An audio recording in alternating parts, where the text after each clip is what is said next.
Mané, président du gouvernement scolaire du lycée de Kenya, à monsieur le préfet du département de Ziguinchor. Monsieur, nous venons par cette présence vous présenter les difficultés auxquelles nous sommes confrontés dans notre établissement. Suite au constat fait depuis la création du lycée et au souhait des uns et des autres sur l'impératif de nous faire entendre au niveau local et national, nous avons décidé de faire une marche pacifique pour faire un plaidoyer au niveau de nos autorités régionales et nationales sur les conditions difficiles dans lesquelles nous faisons nos cours au moment où nos camarades des autres lycées du Sénégal sont beaucoup plus lotis que nous. Comme pour dire qu'il y a deux catégories d'élèves dans ce même et unique Sénégal. Quand de grands penseurs parlent de l'école comme de la chose la plus fabuleuse au monde, nous en citerons trois. Platon dira, l'éducation doit rendre l'homme meilleur et l'amener à penser de lui-même. Aristote soutiendra, ce n'est que par l'éducation que le bonheur devient accessible. Nelson Mandela dira, l'éducation est l'arme la plus puissante pour changer le monde. Nous, au Sénégal, nous sommes dans des débats de bas étage, dans les invectives, les insanités, la politique et ne réglons pas les affaires courantes de manière structurelle. Nous, élèves du lycée de Kenya, pensons comme les grands penseurs, pensons que l'école suscite le débat, l'esprit d'analyse et l'esprit critique, forme des citoyens responsables et des acteurs de la société, développe une conscience collective en vue de contribuer à une société critique et créative. C'est pourquoi, constatant le manque de salles de classe, le manque de sécurité dans certaines classes comme le Semkolo, l'inexistence de bibliothèques, le manque de matériel de sport, le manque d'eau et d'électricité, le manque de toilettes, la pluralité de sites, la descente tardive 19h qui entraîne une insécurité pour les élèves qui habitent à des kilomètres de l'école, inexistence de blocs administratifs. Considérant qu'à part un site, les élèves, les professeurs et les agents de l'administration du lycée manquent de tout.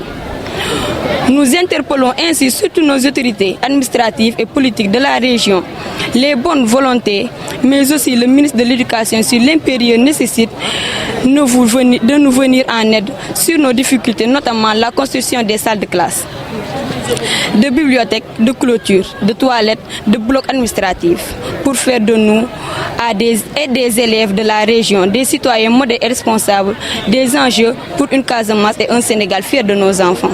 Nous profitons de cette occasion pour remercier nos professeurs, nos surveillants et notre administration pour les sacrifices consentis dans l'administration de la gestion des enseignements d'apprentissage dans ces conditions plus que difficiles. Nous vous remercions et espérons que vous serez notre porte-parole au niveau de ces autorités locales et nationales. Nous resterons à votre disposition et vous prions de croire, Monsieur le Préfet, de nos sentiments dévoués. Merci. Je suis Mamadou Alpha Diallo, je suis vice-président du lycée au Kenya. Dans le discours, il manque de classes, manque d'électricité et de l'eau, manque de toilettes, manque de professeurs, manque de blocs administratifs, manque de bibliothèques, manque de matériel de sport. C'est une marche bouteille.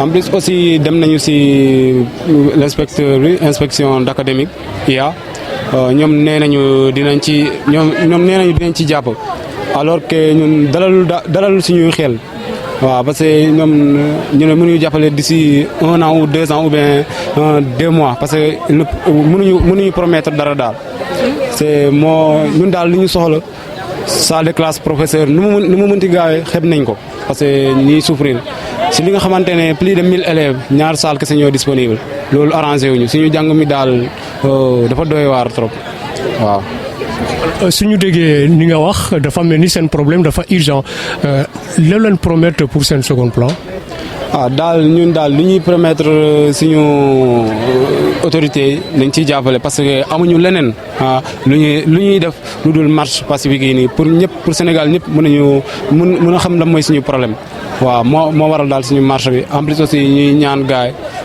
nañ ci nañu jappalé bu baax parce que dal ñuy souffrir baal dañoo sonn nañu trop waaw bu lolu sotiwul loolu bu sottiwul daal dinañ décréter daal une semaine dinañ def grève daal incha allah bu soobee yàlla parce que ñëpp ci déggoo waaw en tout cas daal nu mu mënti gaawee daal xib nañ ko waaw. après échange boo leen jógee fii da ngeen dellu classe xaar. non journée bu tay bi moom amul dellu classe léegi xanaa suba rek incha allah suba la ñuy dellu classe bu boobaa bu ñu delluwee semaine bi dinañ ko bàyyi mu jàll parce que tey mardi la nañ bàyyi mercredi jeudi ba samedi mais lundi semaine prochaine daal bu ñu gisulee dara bu boobaa dinañ dem grève nag pour 72 heures encore waaw. jërëjëf. ok je vous remercie merci beaucoup.